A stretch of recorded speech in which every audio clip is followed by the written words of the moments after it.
Il est 7h49 à Paris, l'heure du journal de l'économie avec vous, Karina Chabour, bonjour. Bonjour Vincent. Et on commence par la situation en Espagne, alors que le mécontentement s'amplifie, on l'a vu dans la rue, contre l'austérité. Le gouvernement est aussi sous la pression des régions. Oui, après la Catalogne, Valence et Murcie, l'Andalousie a demandé à son tour une aide à Madrid de près de 5 milliards d'euros. Et puis autre dossier épineux pour le gouvernement, la Catalogne, la région la plus prospère, mais aussi la plus endettée, brandit à nouveau la menace de l'autodétermination. Les précisions d'Axel Simon. La contestation ne faiblit pas contre la cure de rigueur imposée par Madrid. Dans la nuit de mardi, les manifestations des indignés ont dégénéré en violents affrontements. En cause, les nouvelles mesures de rigueur qui doivent être annoncées jeudi par le gouvernement de Mariano Rajoy. Et les régions sont elles aussi au cœur de la tourmente.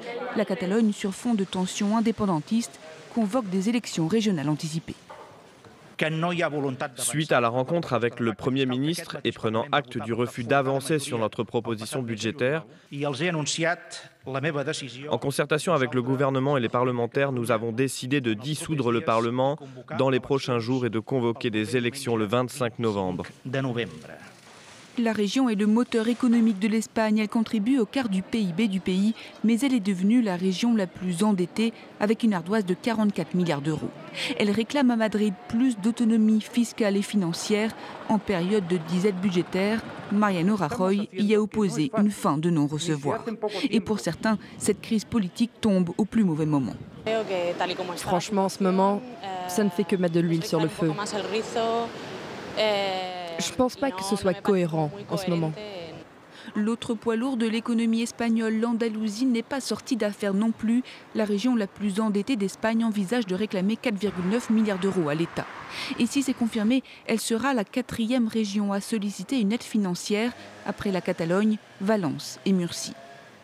Autre mouvement de colère contre l'austérité, la Grèce.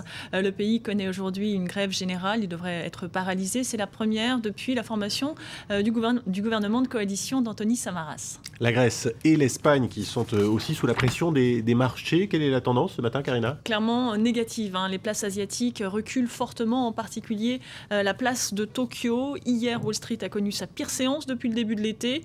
Les propos d'un dirigeant de la Réserve fédérale remettant en cause la politique de création monétaire de l'institution ont éclipsé les bonnes statistiques du début de séance sur le front de l'immobilier et de la confiance des consommateurs aux États-Unis. Tout autre chose à présent, la crise en mer de Chine ne cesse de s'accentuer et elle ralentit de nouveau la production automobile japonaise. Nissan, Toyota et Suzuki annoncent ce matin réduire leur production.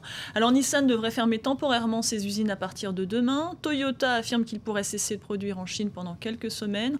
Enfin, Suzuki réduit, lui, de moitié ses cadences. Les 3 principaux constructeurs nippons anticipent un ralentissement de la demande chinoise. Ça tombe mal, c'est le premier marché au monde. La semaine dernière, ils avaient déjà dû stopper tout ou partie de leur production en raison des manifestations anti-japonaises. Et puis c'est un peu moins violent, mais la tension monte aussi d'un cran entre Bruxelles et Pékin dans le domaine des panneaux solaires. Oui, les industriels européens ont déposé hier une nouvelle plainte à Bruxelles contre les panneaux solaires chinois. C'est la 2e du genre en quelques semaines. Alors cette fois-ci, après s'en être pris au dumping des fabricants chinois, cette fois-ci, ils dénoncent les subventions illégales, 25 milliards de dollars injectés dans le circuit des panneaux solaires chinois, une concurrence déloyale selon eux, mais surtout une pratique contraire aux règles de l'Organisation mondiale du commerce.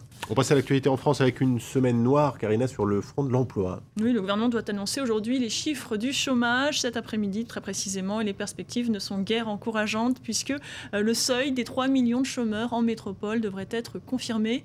Les précisions de nos confrères de France 2. Devant les guichets de Pôle emploi, l'annonce ne surprendra personne. Cette fois-ci, c'est officiel, l'Hexagone comptera ce soir 3 millions de chômeurs. Opération déminage, le gouvernement avait annoncé la mauvaise nouvelle il y a un mois. C'est désormais pour de bon l'état d'urgence. 3 millions, une barre psychologique infranchie depuis 13 ans. C'était en 1999. Et les prédictions ne sont pas bonnes. PSA, à présent Sanofi et tant d'autres, les plans sociaux s'accumulent. Un rythme difficile à suivre pour les ministres concernés. Que peuvent faire les pouvoirs publics pour enrayer la tendance ? Certaines mesures ont d'ores et déjà été mises en place. Renforcement de Pôle emploi avec 2000 conseillers supplémentaires. Création dès le 1er novembre de 100 000 emplois d'avenir pour les jeunes sans qualification.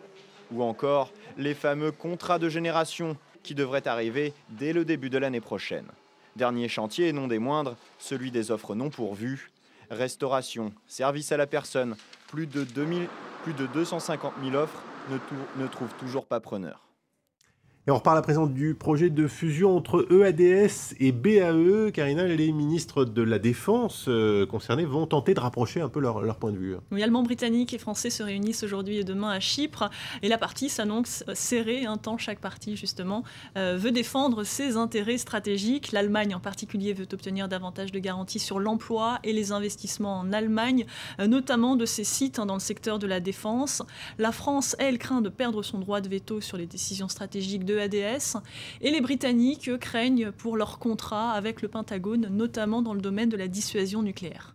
Et puis en France, on en parlait dans le journal, Total a été définitivement condamné pour pollution maritime dans la catastrophe de l'Erika. Et à ce moment précis, eh bien, le pétrolier met en garde contre l'exploitation en Arctique. Oui, c'est son PDG, Christophe de Margerie, qui l'affirme dans les colonnes du Financial Times, sur le site internet du Financial Times.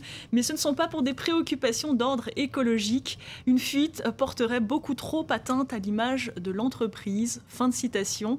Pourtant, Total a déjà investi dans l'exploitation gazière en Arctique, notamment en Russie. Mais selon le groupe, il est plus facile de faire face à des fuites de gaz qu'à des fuites de pétrole. Enfin, Karina, une distillerie a trouvé un moyen plutôt écolo et rentable, figurez-vous, d'utiliser ces déchets. Oui, la distillerie de Tullamarine, dans les Highlands écossais. Alors jusqu'à présent, elle dépensait jusqu'à 300 000 € par an pour se débarrasser de ces déchets. Eh bien aujourd'hui, elle les donnera à une des universités d'Édimbourg, qui s'en servira pour nourrir des bactéries et elles-mêmes produiront du biocarburant. Bienheureuse bactérie. Merci Karina. Il est 7h56 à Paris. Dans 4 minutes maintenant, le prochain journal, une nouvelle demi-heure d'information en compagnie d'Hélène Drouet. Paris Direct continue. Restez donc avec nous sur France 24.